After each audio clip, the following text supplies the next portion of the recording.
I felt like I was living from just a place of immense scarcity. You can anticipate the things that you're going to experience. I don't think this is a good choice anymore, but this is what I had already decided. Just spend more time critically thinking about your life. The only reason that I took this job was because... Welcome back to another episode of the New Rose Podcast. It's your girl, Breezy, and we have so many exciting things going on today. Huge day. If you're listening or watching, the voice that you just heard is none other than our producer, or our expiring producer, Lauren. 48 hours left with my title. Yes. And Lauren is going to be on the podcast with me today. Adrian abandoned us. Just kidding. For all good reasons. But this is our last episode that's going to be released of the year. This is Lauren's last episode producing and her last time, potentially, hosting the episode. How are you feeling? I'm feeling a little bit camera shy. I'm feeling a little... This morning I was like, what do I think today? And so I'm feeling prepared with my thoughts and my questions. Nervous? I don't feel like nervous so much as I just I forget that people can perceive me until somebody says something about me and I'm like, oh my gosh, you are aware of me. And so not in I don't think people think about me way, but just in the I forget that people can think about me way. So this is really challenging that thinking, I suppose. We also are joined with Lavana. You cannot see her, but all of the New Rules podcast is powered by wonderful women. Seriously. Outside of Adrian. Yeah, New Rules podcast girlies, girly pop gang. And so this room is ultra feminine today. We're feeling super shy, a little nervous. I'm feeling a little bit nervous. The reason why I'm feeling nervous is because Adrian is so good at turning something into a point. And I feel this pressure to make sure that we have super clear points throughout the episode. But I also think that we are very interesting ladies. I try my best. And we're not necessarily awkward, but I would say we're a little peculiar. I think that's a fair assessment. I think this will be our most interesting episode by far. Wow. In terms of just straight intrigue. Would you guys agree? I mean, I think I'm awesome, so I agree. Super giggly. Okay, so let's get started. We'll go through some questions that Lauren has for us, and then we'll kind of switch it up because I have some questions for Lauren. Cool. Well, in the spirit of this being the last episode, I'm really just curious what you have reflected on in your entire year. Do you remember the first episode of this year where you talked about your themes, your through lines for the year? Do you remember what they were? I remember what they were, not because I remember the episode, but because I've kept them top of mind. In a couple sentences, what do you feel like now that it's been a full year, you've thought about these things, you've been attempting at least to focus on them? So, to be quite honest, because we're in a huge transition period right now. We have a lot of people that are transitioning in different roles, people that are joining, people that are transitioning out for all good reasons. And we're also trying to take some really big risk as it relates to Authentica. And because of that, reflection is hard. We talked about reflection in the last episode. And so because we're already in that period of time where we're planning so significantly for the next year and also taking some massive risk right now, to be honest, there's periods of times every year where things it's just going to the next level. It's you're kind of going into what's the next risk that we're supposed to take and what's the next challenge that we're supposed to walk into. And they're never an easy feat. So right now we are essentially pausing all of the operations of the consulting firm. There are a little bit of things that will be happening, but we're pausing that so that we can go all in on a business that we are projecting to be worth millions over the next 10 years. But that requires us to do things like raise money and have a pitch deck and talk about total addressable market and like all of these like random terms and acronyms and things that we've never done before. And with that, like I'm like waking up at like 2 a.m., 4 a.m. every night, just like quite honestly, like petrified. And because of that being the phase that we're in, looking back at the year is incredibly challenging because I just feel so much, honestly, like fear of the future in a good way. I think we go into that place every year and it's the next level. Like, what's the next thing that we're super afraid of or like really insecure about? And how can we make sure that we go in that direction and squeeze, all of the fear out of us? So I know you said a couple of sentences, but I feel like the context of that really matters because it impacts how I personally reflect on the year. Looking back at the year, my personal theme was all I had, I gave. And a way to describe that was I felt like I was living from just a place of immense scarcity. And because of that, I would hoard things that I had. And I was better at being generous with like my money or my talent or how I think or relationally than maybe most people would be my age, but I didn't feel like I had nearly tapped on like the capacity that I had. And I felt like me hoarding all of those things limited me from believing that I had the capacity and the ability to generate more. So when you give your money away, you have to figure out how to make more money. When you relationally give all that you have to figure out how to still show up the next day and be present and generous with just your thoughts and your presence. And I hadn't maximized on that, and I felt like a really strong like conviction to really prioritize that. And to me, when I think about goals, I'm a little bit more essence. Some people like super practical, like I'm going to go to the gym every day. I focus a lot more on what are the things that I need to be constantly like thinking about and what's the posture that I need to approach every day.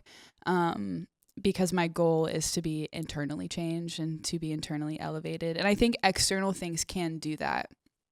So going to the gym can build resilience within you in other areas of your life. But I ultimately focus a little bit more on the internals rather than the outcome. So as I reflect back on that goal, I had one hell of a year. I had a crazy year. I think there were so many different things that happened that I don't even know right now, like how to even fully put words to, but that are just honestly undescribable. And it's weird because at the same time, I feel like all I did was just think about how do I give more. Like, I don't feel like I necessarily set out to like make this dollar in finances or give this very specific number away or meet these people or go to these places. But I just had like the craziest opportunities, I feel like, throughout this year.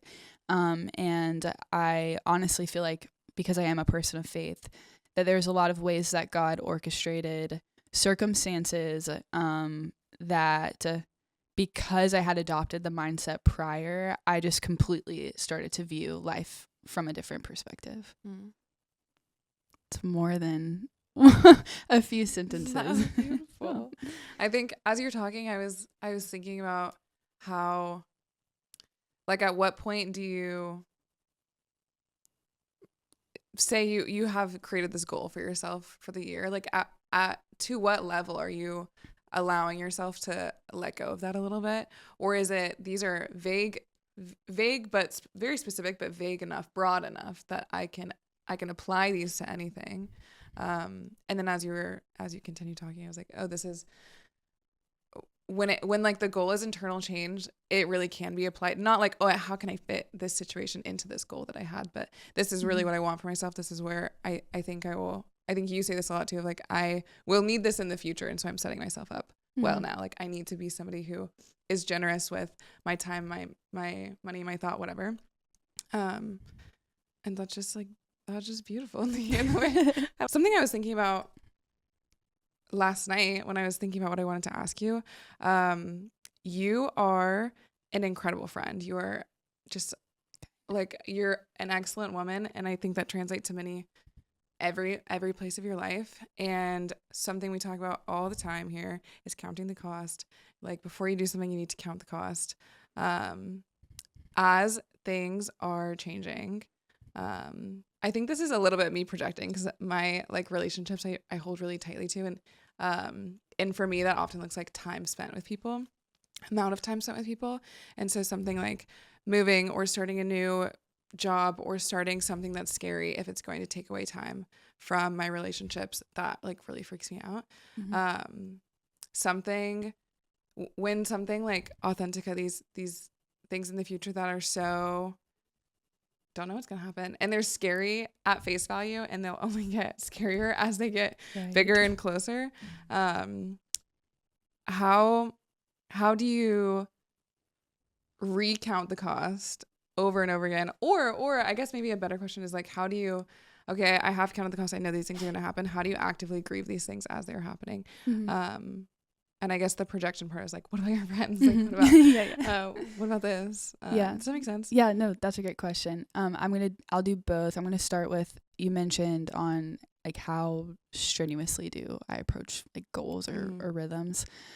This is kind of funny because there's a few people over the past few months that have told me that they wish that I vlogged, and they specifically said that they wish that like you and I vlogged as individuals. They're like, because we're maybe challenging to read at times, so people are like what do they do?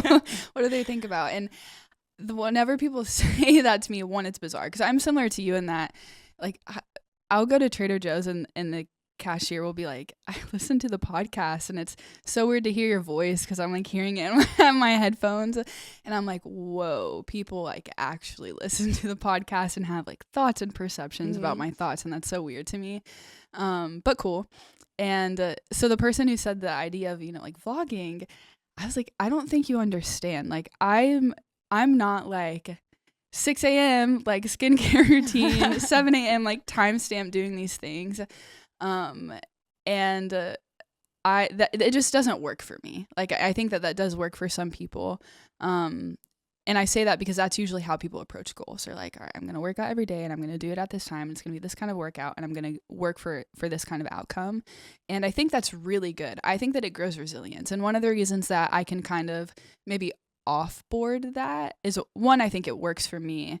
Two, I spent my, from 16 to like 20, 16 to 20, I was doing such strenuous physical activity. And so I did learn so much about being a part of a team and resilience, and it laid a lot of the foundations for where I'm at now, so I can be a little bit more flexible since I've come to understand just how to have discipline. I don't do New Year's resolutions or approach rhythms and routines that way is because having a tunnel vision on an activity, I have found it doesn't necessarily form me very deeply. Again, that could kind of get more into a personality kind of thing, but I just think that focusing on what's the internal outcome that you're hoping for rather than the external outcome, you're just always going to end up in a better position than if you focus on the external outcome. And a lot of the times having an external goal still, like, an example is that we've had a goal within the church space of launching 500 innovative reconcilers. And so you could build the case like, oh, why would we have that external goal, especially when you think of something like discipleship? It's like, we don't have that goal because we're trying to like rinse and repeat innovative reconcilers or disciples of Jesus and whatnot. We have that goal because having the goal requires us to approach the day and our thoughts with so much more intentionality and diligence. It makes us think about, what does it mean for us to create disciples of Jesus? What's our time, our energy? How does that process look? And if we didn't have that goal, quite frankly, like, we just want to approach it the same. And so I think that that's kind of generally how I approach things throughout the year, is set the goal, but more specifically, what I'm going to be looking for is, as I pursue the goal, who am I becoming? That was the first question. The second question was how to count the cost in seasons of change, specifically related to friendship. Yeah, or just like, once I've already decided I'm doing this, I've already counted the cost, but like the cost is going to shift and change even as I'm doing this thing. And how do I how do I recount it? Or like, at what point am I like, actually, I thought this was worth it and it's not worth it. I also think that some of the nuance of it is it's a question of call. When you originally made the decision, how much of a conviction did you feel like the answer is yes, and I'm going to need to figure it out along the way, versus how much did you feel that this decision is a choice and I'm going to be met with a series of different choices that might change my mind, and it might be appropriate to change my mind, but I just need to stay aware of it. So I would say that's a good point of reflection on the front end. For me, I'm so tight just on like my time. And a lot of people seem to think that I'm busy. It's like a pet peeve of mine is when people say like, "Oh, you're so busy." I'm like, "No, I'm not busy.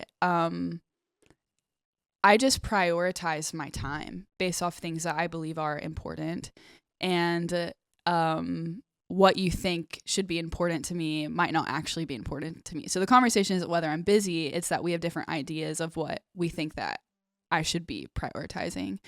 So when something is more of a call, like you feel you can get into, describing what is a call and how do you know it's a call and all of those things. But I think ultimately, if you feel from the jump a very strong sensing that it's something that you should be moving towards, there's going to be a period of times where that sensing starts to decrease, and it's likely going to decrease the more that the pressure starts to increase. And so when you make the decision, like create boundary stones being things like you write down the period of time when you made that decision, like how much did you believe that it was the right thing that you were supposed to do, even if you didn't know what was coming next. So that way you can look back and have a reminder of the urgency that you felt at the time, because that urgency is going to decrease the harder things get. I think that for the most part, there's a lot of maybe fear around commitment. And I'm a firm believer that when you commit to something, you can commit to the wrong things. And I think learning how to commit to something, even if it's the wrong thing, can shape you so deeply into a different measure of maturity, far more than the cost of committing to the wrong thing.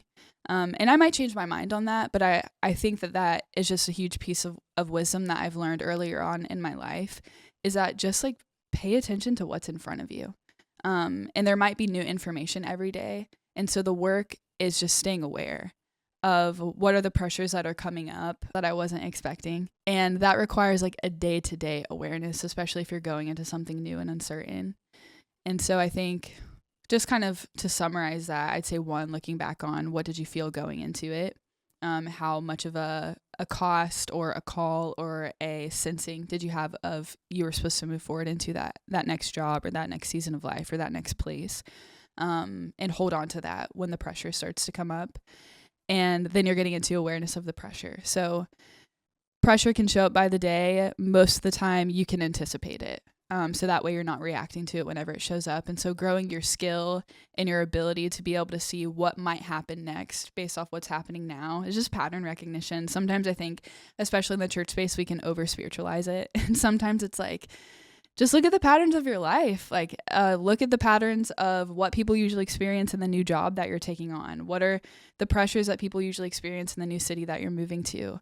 And most of the time you can anticipate the things that you're going to experience and externally. And then if you know your internal world well enough, you're going to be able to predict how it is that you might respond to it, the ways that you might respond to it well, and then also the shadow ways that you might respond to it. And so just spend time thinking. That's something that we talk about a lot, is like just spend more time critically thinking about your life, how you feel, where you want to go, and what new information is showing up every day that can inform you or shape you at a deeper measure. Do you ever get exhausted thinking, like in the sense Ivana's literally giggling because this is a constant topic. Like in self-awareness specifically, like has your capacity to think about yourself just really increased? Or are you ever like, this is so exhausting, I can't believe I have to still do this? That's a loaded question for me. I'll start with thinking in general. So there are periods of time that I don't feel this all of the time, but there are periods of time where my brain will not stop thinking to the point where I'm driven to nearly a point of insanity. And I don't say that lightly. Like there are periods of time where it might be like 2 a.m. and I'm like rocking back and forth in like my closet or something. It's funny, but like honestly, because I feel so like not even just, it's not that I feel like tormented by negative thoughts. It's that I feel like tormented by just thinking, and not even overthinking. Just like there's constantly like, new thoughts and ideas and about the future and the past and the present. And it gets to that point because my mind feels just so exhausted by thinking.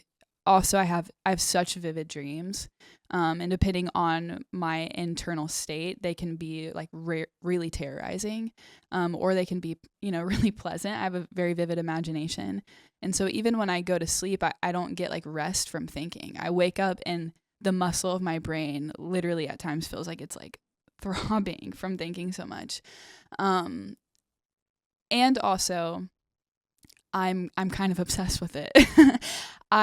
I love trying to figure out where things connect, and where things don't connect. And that has supported me in the journey of self-awareness as someone who had, absolutely none. I was living life literally straight off just vibes, until I was, 20 and started coming around here and was like, oh God, I should think more about all of the unconscious things that are significantly ruling my life, because I don't want to be that person in 30s, 40s, 50s thinking to myself like, oh my God, how did I get there?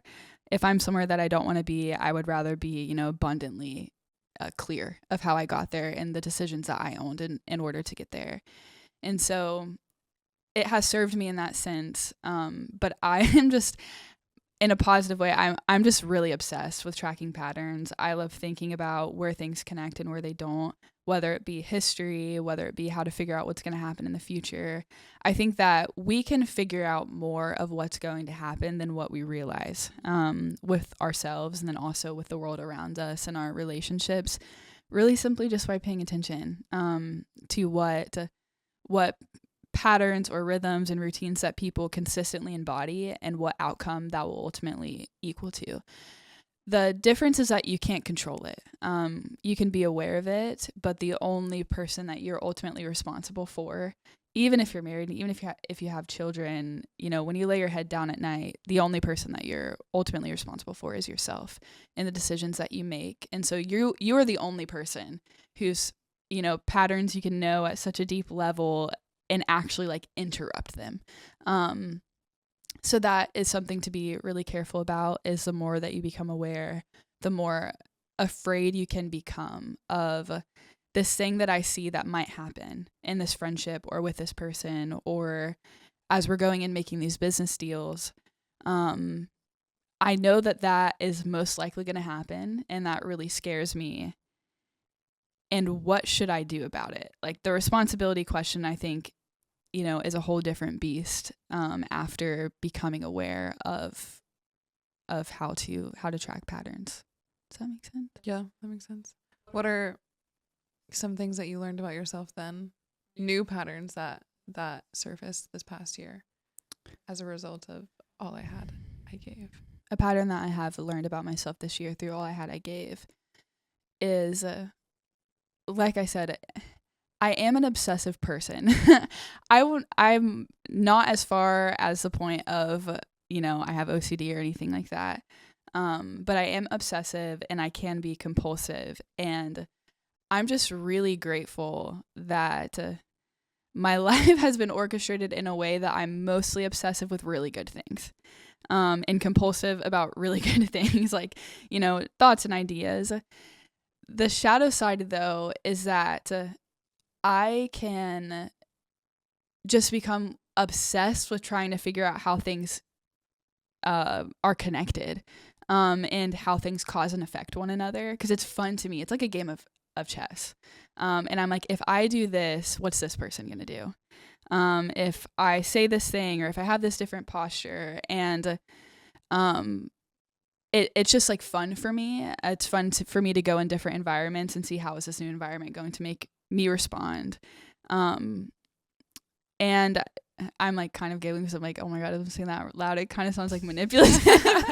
I don't, the reason why I would say that I don't feel as though it's that is because I don't feel tied to the outcome.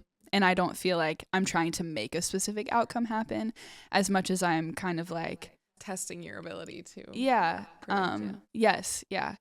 And I do it in like super low stakes ways too. It's much scarier whenever a lot is on the line. But because of that, I can like keep this tab open in my mind that's constantly just thinking about when does something have meaning that I need to pay attention to. And that's what can exhaust my brain at points is whenever I have multiple different tabs open that are trying to like figure out where things connect, especially when I'm trying to do that to try to, most often I'm not trying to prevent an outcome. I will say that. I'm not trying to prevent an outcome. I'm trying to prepare myself for the inevitable outcome. So that way I can feel like I'm the most present, the most engaged at like the greatest capacity that I can be when that thing happens. And that can just be an incredibly exhausting way to live. And you can really start to deceive yourself. Like I will start to, I'm almost obsessed with knowing. And so you can then start to walk this line into thinking that you as a human being have the ability to know everything. And I can't know everything. And there's no matter how much I pay attention to myself, no matter how present I am in different environments, or no matter how many patterns that I'm tracking, I will never be an all-knowing being. And I think this year I've realized how much I also just don't want to be that, because of the responsibility that comes with it. And so I have learned a pattern that I've adopted is I have a greater ability to walk into different rooms and environments and just like shut that side off, and only utilize it whenever it really is a beneficial skill to add to the environment or to add to my internal growth. But I can walk into rooms now and be like, oh, I'm not going to pay attention, at that level in this room. When you have noticed yourself repeating a pattern or just operating within a pattern that you have worked hard to outgrow, not just like I didn't even realize this was there, but like, oh, I've worked on this and I'm doing this again. What's the mindset then? How do you default to shame? And if so, like how do you correct? Then there's like multiple things to correct at the same time. It's like, oh my gosh. Yeah, so I'm more of the oh my gosh in the sense that like I will suddenly become so confused about what is reality. Like what is a pattern that am I still that? Yes, I never outgrew this. yes. I just thought that I did. Yes. And so yeah. Then what? I like fall to this like pit of like I'm deceiving myself and everybody that I know. Yes. Which is so prideful, like to believe that I even have the ability to pull off such a thing. But yeah, I fall more towards which would be guilt and shame. Like to me, one thing that a very wise man told me once, Dr. Zoda, is that perfect man. We'll have to have him on at some point.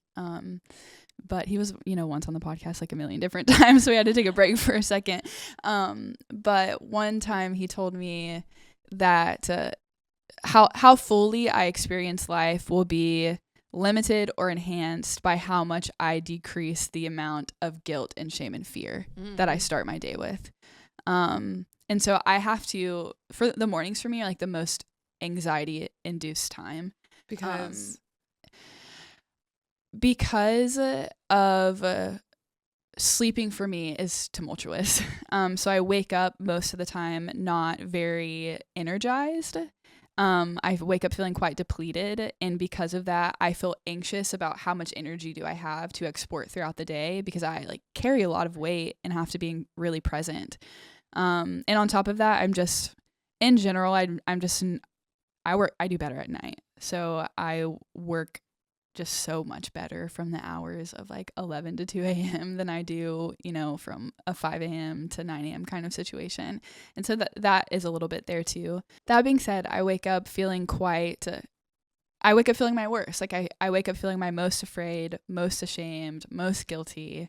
And I have to start the morning by increasing my level of just like belief and energy for the day. And also where I'm starting at is significantly better than what it has ever been. So I do notice an increase in what my starting point is, positively for like, over the past few years as I've just done deeper work. And also there are definitely mornings where I wake up and I'm like like ready to go, but because of that, it feels like I start my day like in war. Like my thoughts are the loudest, my emotionality is like the most tender, and I literally have to like prepare like a warrior going into battle, regardless of what the day is going to look like, simply just like get myself mentally prepared for the day. But as I've started doing those practices, and those practices being, again, that's why I can't have a rigid morning routine. That's why I can't like start my day working out. Like I just can't pick up the pace of my mornings very quickly. A lot of the times it's just, I start the day like, all right, where are you? What are you thinking about? What did you dream about? I will try to do things that are more enjoyable. Like I'll wake up earlier and I'll like put on a TV show, just things that like calm me down, and help me approach the day with a completely different perspective. And there's wisdom there. Sometimes it's important for me to dive into things at a deeper measure. Sometimes it's like the resilience, like, no, I just need to table that because it's okay. Like we're going to be okay. And then walk into the day, in a better place. It's no secret that you're beyond your years in many ways.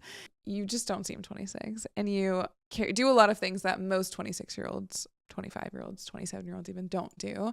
What is your maybe not your advice so much, but like things that, I don't even know how to phrase the question because you're still in this phase, but like what are these things that you were like, oh, I wish I would have gotten to this place differently, or I would have, do you know what I'm trying to say? Mm-hmm. Like, I don't even know how to ask it since you're still. Yeah, well, that's really kind. What's funny is I use ChatGPT a lot, and because like we said, I think a lot, and so like the only way that I can get out all of my thoughts and like play like ping pong back and forth on all of these thoughts is through AI as consistently as I need it. And so it's really helpful. I've never told it my age, and so I asked it my age the other day, and it was like 35. I was like, I need you to tell me like why you think that. And there are two things that really stood out, I think, is a strong descriptor of myself. Is one, I live with like an understanding of long-term consequences, both good things and bad things. I think about the decisions that I'm making right now and how that, I guess layers or falls upon itself throughout the future. And the other thing would be self-governance.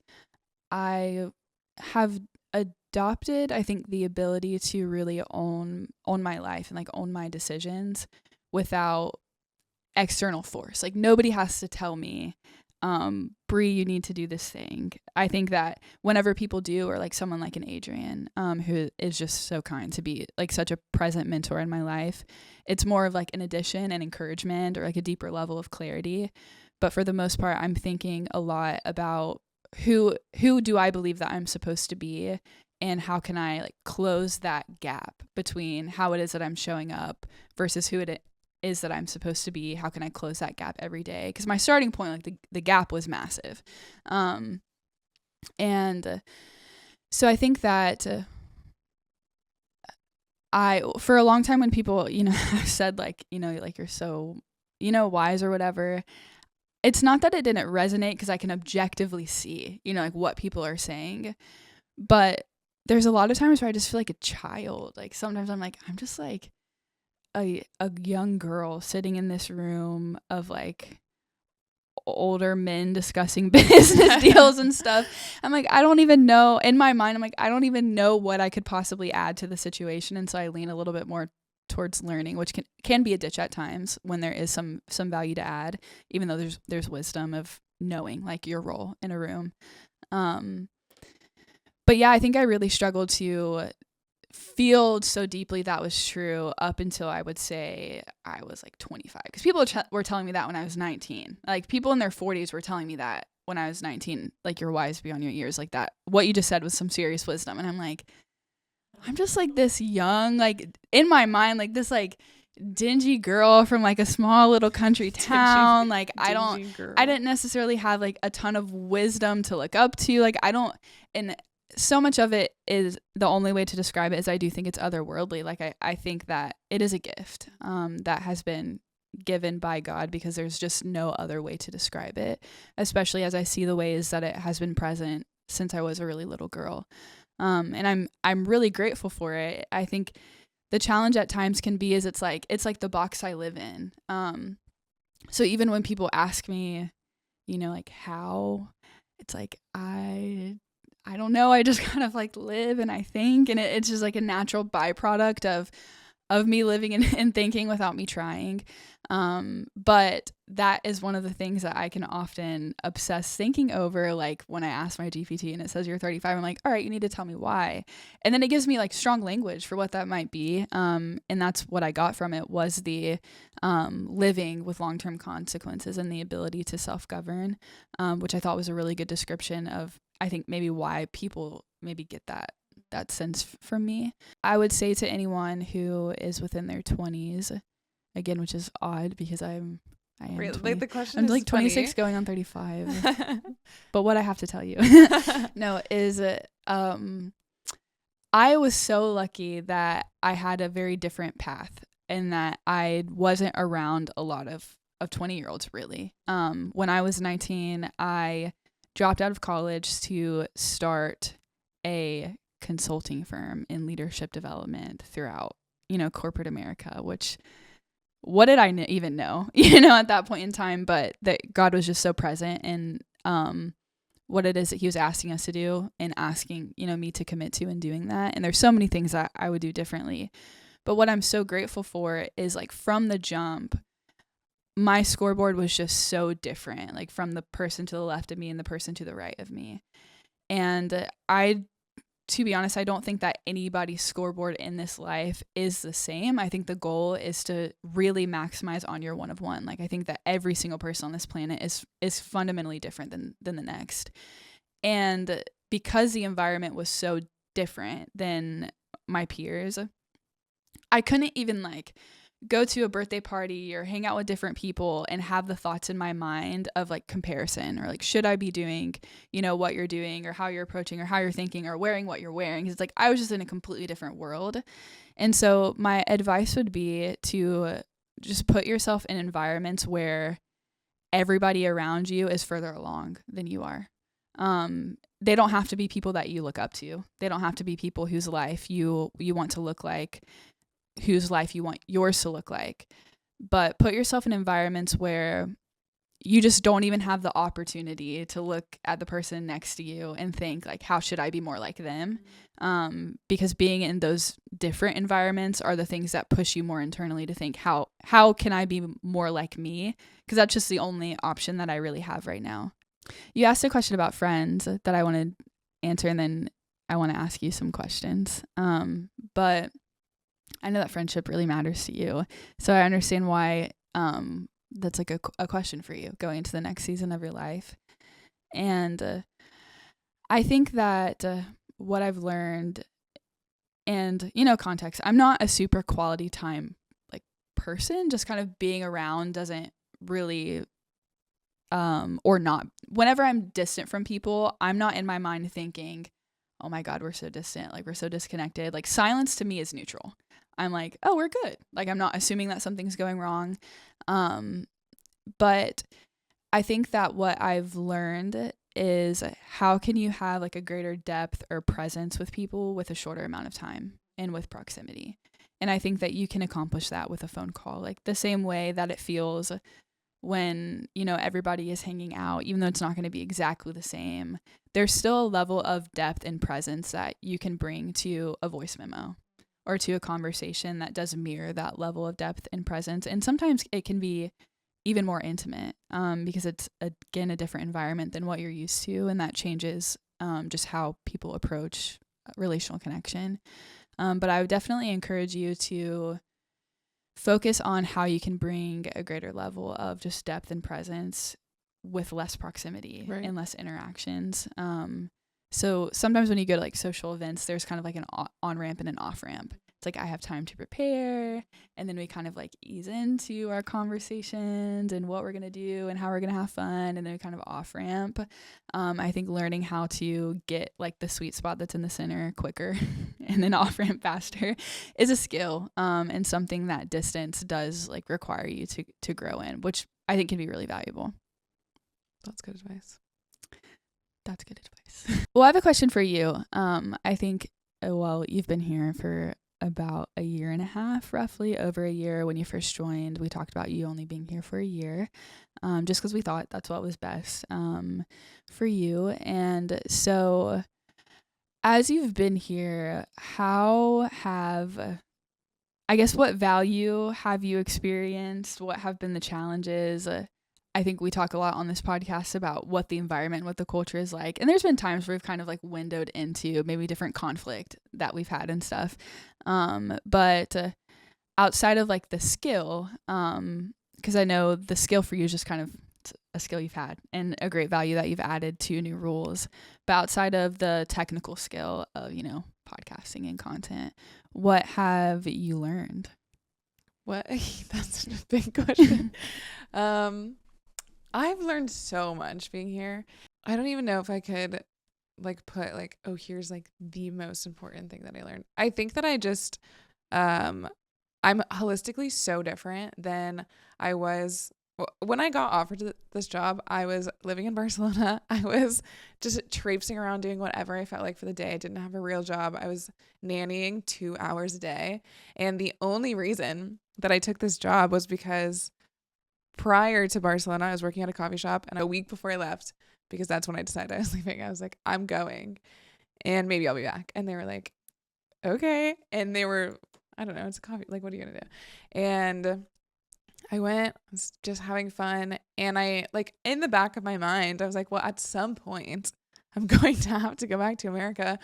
And I don't particularly want to be a barista for much longer. I would like to do something else. I had just graduated college. I was like, I'll move. I'll do whatever. Got this email from Brianna at newrulescollective.com.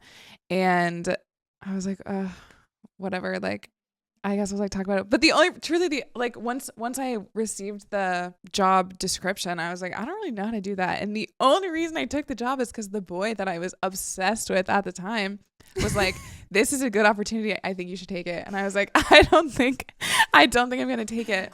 And he was like, if you don't take it, I'm not speaking to you anymore. And I was like, well, wow, what leverage? Yes, I'm taking this This job. guy has some serious leverage over you. I like this. And that's rare. I feel like so that's rare for you. I think this was one of two people who have ever any man. I hope he's listening. Like, my family. He's surely not. But that was like really the only reason I took it. And it's just so funny to think about that stage of my life. That was so fun, and I'm so glad that I had that experience. I'm so glad that I did that. But to one of your points earlier, just like, I don't want to be somebody who just like wakes up and's like, how did I get here? Even if I like where I am, I want to have had the choice. Like, oh, I picked this for myself. And I think that is such a huge difference. Things were just happening to me, or like probably more than I realized. I was letting them happen, or I was making them happen, but that was not really the way that I was looking at them. I was just really lucky. And I was also just on vibes for the first 24 years of my life. And I just got really fortunate that the vibes were really good. And I was happy. I was safe. I was having fun. I was gaining all these experiences. But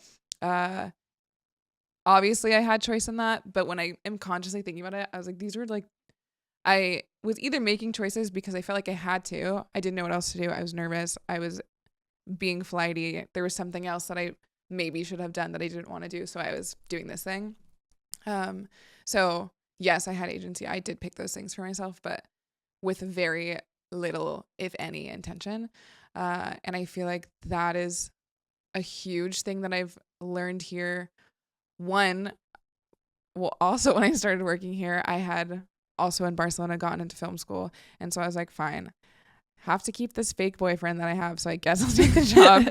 I'll do it for a couple months, start film school in August. Like, everybody will be happy. I'll have a couple $1,000s that I wouldn't have had. Fine. Time comes for film school. And I'm like, I don't think this is a good choice anymore, but this is what I had already decided. I think that was like the first time that I was like, oh, whatever choice I make here, I'm aware of the impact both ways. And so I have to pick. And that was so petrifying to me. I think I asked all of America what they thought I should do. And we did also tell you that you had to commit for at least a year to the role. Yes, that is true. And we also said that we would not be informing you of what we thought was a better decision for you. Like, these people are evil. Like, this is crazy. Which is like your worst nightmare. I have to commit, and I'm not going to tell you what I think you should do. You can't just tell me what I should. Like, I was like, I have to make my own decision. And both of them have pretty high commitments of different timelines, but like, I'm committing to a lot. And I was like, there was like so many times where I was like, oh my gosh, I wish I could jump to a year in the future and like whatever is happening, fine, but like I will have not had to think about this decision anymore. And that was terrible. It was so horrible for me. But that was like the first time that I was like, okay, I have to make a decision. And one way, I'm pretty confident I'm not going to like it. I didn't enjoy this job at the time. It was just really hard. Not because anything was wrong, but I had people for the first time holding me accountable to the things that I was saying and doing. And not that I was like a terrible person before, but any accountability was just whatever I had garnered for myself and decided was the kind person thing to do is what I was going to do. Nobody was going to hold me to that. It was just I want to say something to that though, because I think that when you are talented, you can get to places that you never really thought that you would get. And I think the challenge is when you are someone who is talented and can like really do great things, even maybe with like a lower level of discipline. And I wouldn't say that you're undisciplined. It's just that you know when, but you like knew when to exhibit it, selectively. Right. And so one thing I heard a while back at a New Rules conference was this gentleman who talked about how his talent had taken him places that his character couldn't hold up. And when just like behind the curtain kind of conversation is you are like such a lovely girl, like, and a very kind girl. You have like very high character and are incredibly talented. And when we were like thinking about onboarding you on, we talk a lot about like what value do we have to add to this person. And one of the things was like, I think we need to like put Lauren in the pressure cooker so that way her talent doesn't ever supersede like her internal world and like her ability to really carry that level of talent. And you did it. And didn't you do it? I think especially in the early days of me working here, I was like, oh, I'm going to die. Like if this isn't if this doesn't kill me, like I hope it does. Like, I don't know. I just want to be done with this. And it was just so hard. I think it was also a huge challenge of the things I was telling my friends. They were like, just quit. And I was like, I agree with you. But for whatever reason, there's this like deep internal sense that I just am not supposed to quit. I don't think that I should. And like that is really just the Lord's kindness too. I think like there was really no... at that point, I didn't have much future foresight thinking ahead. It was just like whatever's happening now, if I don't like it, like change it. There's no use in suffering now. I think when I was like 11 years old, I was trying to decide if I was gonna try out for the soccer team or something, and I just like didn't feel like doing it. And my dad was like, Lauren, like sometimes you just have to do things you don't want to do. My 11-year-old, like obviously that is like a very basic fact of life. My 11-year-old self was like, Dad, like you do not know me. Like you've misunderstood me. Yeah. Like maybe everyone else, but not me. And it's so like funny that I can even say like it wasn't until I was like 24, 25 that I was like, oh, me too. I also have to do things I don't want to do. But I don't even remember where I was going with that. I think that aside from just committing to something and the value of your feet being somewhere and also your mind being the same place that your feet are. Like, I think that Lavana said to me multiple times after I had committed to this, I was like, and then once this year is over, I'm going to do this, I'm going to do this, I'm going to do this.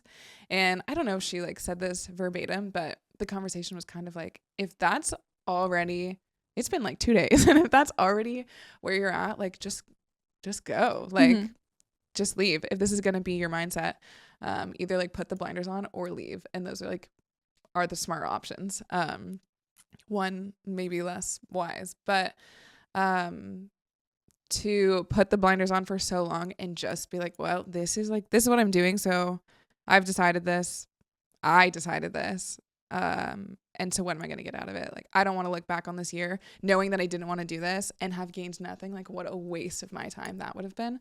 And I had just never really thought like that before. So I think there's just so many things that are new ways of thinking about things that I think is one of the biggest things I learned. I think that, yeah, obviously my technical skills have gotten so much better, and different parts of my character have been sharpened. But I think just to your point of being around people who are further along than you, probably everybody here was just so much further along in the ways that they understood themselves. And I don't think that I would have said that I was unaware, but I was for sure not. Yeah, I definitely would never have said that. But I think now the awareness that I have now, I'm like, oh wow, like I really was just like floating around, and like good for me that I worked out for as long as it did. Like, that's kind of impressive, honestly. But I'm just so much.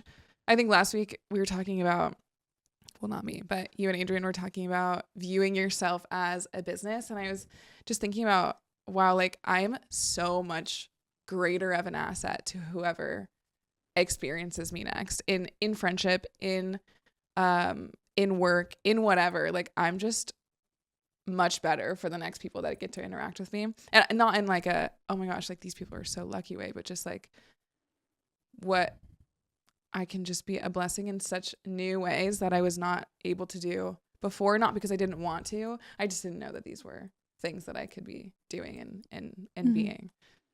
I don't know if that answered your question. That was a big question. No, it did answer. What are you hoping to take with you? I think that, what am I hoping to take with me? Ooh, and is there any habits that you're afraid of losing?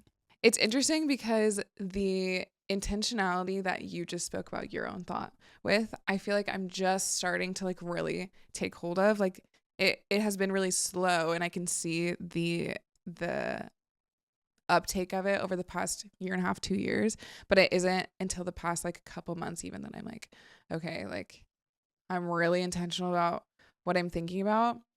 And so it's even hard to look back even just more than a couple months of like, okay, like even Lavana, I was telling her something about that film school, like as I'm making new decisions about, am I moving? What am I going to do? What job am I going to take? What am I even interested in taking? I was like, I'm having these feelings, and I just can't remember I remember feeling these things before, but I don't remember what they meant before. And so it's been really difficult the past couple weeks, being like, I know I felt this way before, and I know I've done this before, but I had such a lack of intention in how I acted and thought then that I just don't know what this means anymore. Or like, this is the first time that I feel like I can attribute it to a pattern, really, because this is the first time that I'm really thinking about it. And so that makes what am I nervous is going to go away kind of difficult, because I'm like, I don't really know what's there. I think I said yesterday in our staff meeting, not that I think that some huge thing needs to change for you to like put things to the test, but I've changed so much over the past year, and this is the first time that I will be out of the environment that I changed in. And so I'm really interested to see what are things that feel like they are really rooted that maybe are less rooted than I think they are, and will be things that I have to continue to hone more than expected, and what are things that are opposite that I'm like, oh, I don't really know if I like have this down. I don't know that you ever really like have it down. And so to that question, I don't know. Like, I think that there's a level of excellence here, like just on a work level, that is applied to multiple facets of life that I didn't really think about, consider, or care about before, that now I really notice when I'm letting something slip, and I am so grateful that I have that perspective now. I'm excited to take that with me, and I feel like that's something that I learned here, but also that you guys, more than anybody that I know, really exhibits that. So I'm excited to take that with me. What do you feel like has been the value that Tallahassee has added to you? And I ask that question because we talk a lot about just some of the challenges of being in a smaller, more secondary city rather than a big city.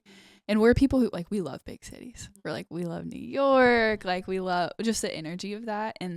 And being in a city like Tallahassee, you have to have the resilience to create that energy on your own. So what has that been like for you, and what value has that added to your life? I don't think that I really started to love Tallahassee until probably like my junior year of college. And that was because I just started to like finally feel really established. And it was not so much about Tallahassee. I just was like, okay, I like know I know my school. I know who my friends are. I know kind of an inkling of what I want like the next year to look like. And the familiarity of it was just, I think I've learned that like there are things that are just important, and you can like anywhere if you are focusing on those things, and those things are just like deep community. I don't care if I'm in the most beautiful place in the world, if I don't have my like really close friends or people who are becoming my close friends, like I just don't really care to be there for very long, at least.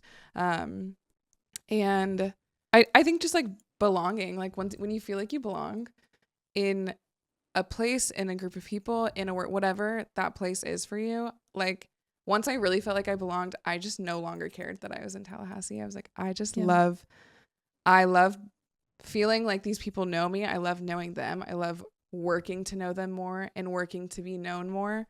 And then like slowly everything else just like got more and more beautiful. And I'm like, wow, everything is so beautiful. Everything's so perfect. I'm such an idealist, and like to the point where like not even like, oh, this needs to be this way, I want it to be ideal, but I just can really reframe something into like, oh no, this thing that I hate, this is my ideal. Like this is exactly what I meant the whole time. So I don't even know if this is answering your question either, but I've just like, I think having a familiar place to grow, I like feels less Tallahassee specific, honestly. Just like, wow, this is just where these things happened, and I feel lucky that it is somewhere that is an easily accessible place with people who also like it here and will stay here for a long time, and I can always come back. And there's huge landmarks of my life, like my college, or like my first house, not that I owned it, but like the first house I lived in, or like this is the first home that I picked for myself that my parents didn't take me to. And so it's maybe not so much about Tallahassee, just like, wow, these are where all these huge things happened. And so Tallahassee is now so special. Yeah. And just like same thing that we've been saying, like you get to pick what you think about things. And so just decide that you think good about it. And then like, I don't know, like make it happen. Yeah. I'm like, well, if this is where I'm going to be, like, I'm going to find like, what can I like about it then? And I don't know. Yeah, which is new for you though. But that's kind of new. Even though you are an idealist, you would usually say if you don't like it, just go. You know what I mean? Yeah. And I like, now that I like the value of staying put somewhere, I've experienced what that adds to you. Now when I hear other people and they're like, I just graduated, I can't wait to leave, I'm like, wow, like sucks for you. All the things you're missing out on because you just can't wait for your feet to be somewhere else. Like, bummer. Like, I'm sad for you. And I have been telling all the like all the little college kids, not little, all the college students at my church who are like, and then once this is over, I'm doing this, and like I can't wait for this, like Tallahassee, blah blah. And I'm like, ugh, you just don't know. You don't get it. And I'm really sad for you. And they're like, and you have a wonderful wisdom to share. I think the point that you made on community was really wise. Thanks. Well, as we kind of wrap this episode up, Lauren, do you have any last words on your last episode? You're gonna have a time editing this, having to listen to your own I'm like voice. Gonna cry, staring at my own self. am so grateful to be here. And I think that there's obvious ways that people have put me in this place, like people paying me and having a job, all these things. But just having people who are interested in the podcast, I think it's cool when you hear about, oh, here's all these things that are happening behind the scenes that I don't know about because I don't know these people. But like, because we have listeners is the reason that I got to have this job in the first place and experience these things. And so I'm just so grateful for, I feel so funny saying you guys to you, New Rules community.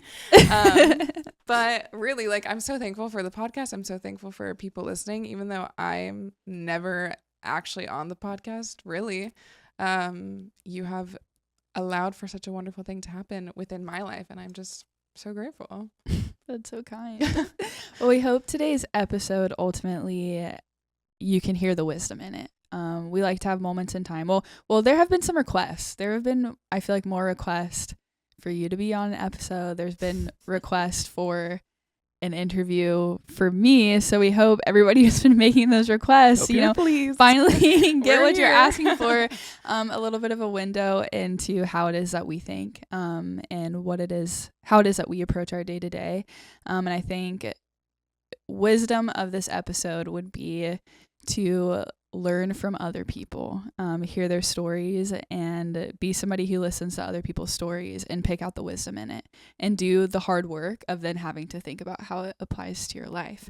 But we love you, New Rules, and this is not our last episode ever, but this is Lauren's last episode and our last episode of 2025.